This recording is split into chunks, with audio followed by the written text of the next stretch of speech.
Fala galera, somos o DataMate, um casal de cientistas de dados que quer compartilhar as nossas experiências. Você já ouviu falar em cientista, analista, engenheiro de dados e já se perguntou qual que é a diferença entre eles? Assiste esse vídeo até o final que você nunca mais vai ter essa dúvida. Vem com a gente! Vamos então explicar como esses papéis trabalhariam junto em um projeto. O objetivo é simples, a Netflix quer parar de perder assinaturas de clientes. Para isso, ela criou um time multidisciplinar que tem o objetivo de resolver esse problema usando dados. Vamos lá. Primeiro, vamos precisar de dados das pessoas que já cancelaram a assinatura. Qual é o perfil delas, quais conteúdos elas consumiam, por exemplo. O papel responsável por coletar e disponibilizar esses dados é do engenheiro de dados. Ele é responsável pelo ETL, que é o Extract, Transform and Load, que significa extrair, transformar, disponibilizar esses dados para as pessoas que vão utilizá-los. Agora que temos dados, podemos começar a entender o nosso problema, que é a perda de clientes. Para entender melhor quem são as pessoas que estão saindo, a gente precisa de analisar os dados. Isso significa procurar tendências e padrões comuns entre as pessoas que já deixaram de ser nossos clientes. Podemos encontrar, por exemplo, que no último mês, as principais pessoas que cancelaram a assinatura foram pessoas que tinham mais de 40 anos e o conteúdo que mais consumiam era documentários. Esse tipo de descoberta vai ajudar a criar ações para resolver esse problema, como aumentar a produção de documentários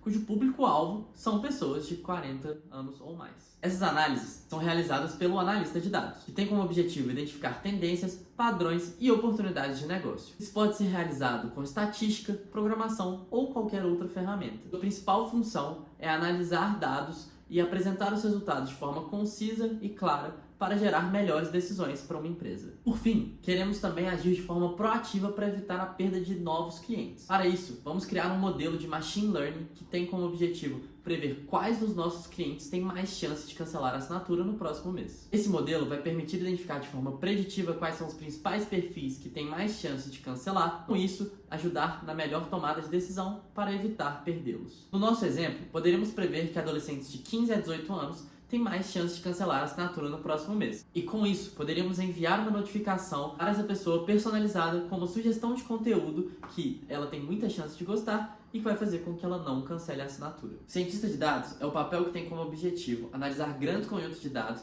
para extrair insights e conhecimentos. Para isso, são usadas técnicas de aprendizado de máquina, que é o machine learning, e estatística para prever resultados futuros. Dessa forma, gerar melhores decisões para a empresa. Assim, conseguimos então criar um time multidisciplinar que vai analisar os dados e criar modelos preditivos para resolver o nosso problema de cancelamento de assinaturas com base em dados. Esses são, então, os principais papéis na área de dados. Mas uma mesma pessoa pode realizar os 3 papéis dependendo da maturidade e tamanho da empresa. Para ilustrar isso, vamos usar a hierarquia das necessidades de ciência de dados. Assim como Maslow traçou uma pirâmide com a hierarquia das necessidades humanas, onde primeiro buscamos água, comida, descanso antes de chegar na realização pessoal, em ciência de dados também temos uma hierarquia de necessidades. Para chegar no que todos tanto falam, que é a inteligência artificial que está lá no topo da nossa pirâmide, precisamos primeiro construir uma base bem sólida. Ali na base da pirâmide temos coletar. Você vai precisar coletar os dados que você quer utilizar.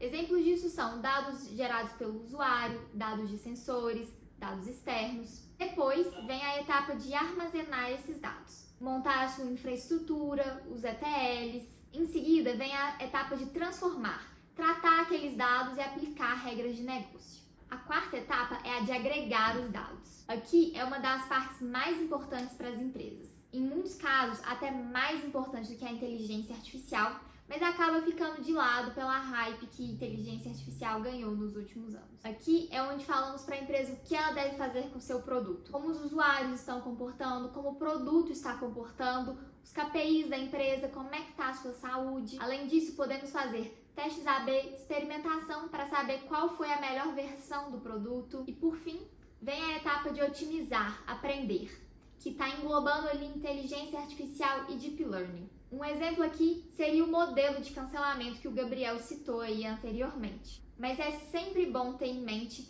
que inteligência artificial às vezes não é o que mais gera valor para a empresa. Vai depender muito do tipo de negócio, quantidade e qualidade dos dados, e é por isso que ela está ali no topo da pirâmide. O que então um cientista de dados faz dependendo do tamanho e maturidade da empresa? Em uma startup, geralmente você não tem muitos recursos para gastar com funcionários. Então, nesse caso, você pode ter apenas um cientista de dados fazendo todas as etapas dessa pirâmide. Essa pessoa cientista de dados teria que coletar os dados, criar toda a infraestrutura deles, armazená-los, criar as ETLs, tratar os dados, aplicar as regras de negócio, fazer as análises, os dashboards, e muito provavelmente ela ainda não vai ter volume e qualidade de dados para estar ali atuando na inteligência artificial. Numa empresa de médio porte, a empresa ela já tem mais recursos para gastar ali com funcionários e muito provavelmente já vai ter ali a separação entre cientista de dados e engenheiro de dados. Então pode ser que a coleta de dados fique ali com o engenheiro de software, a parte de armazenar e transformar os dados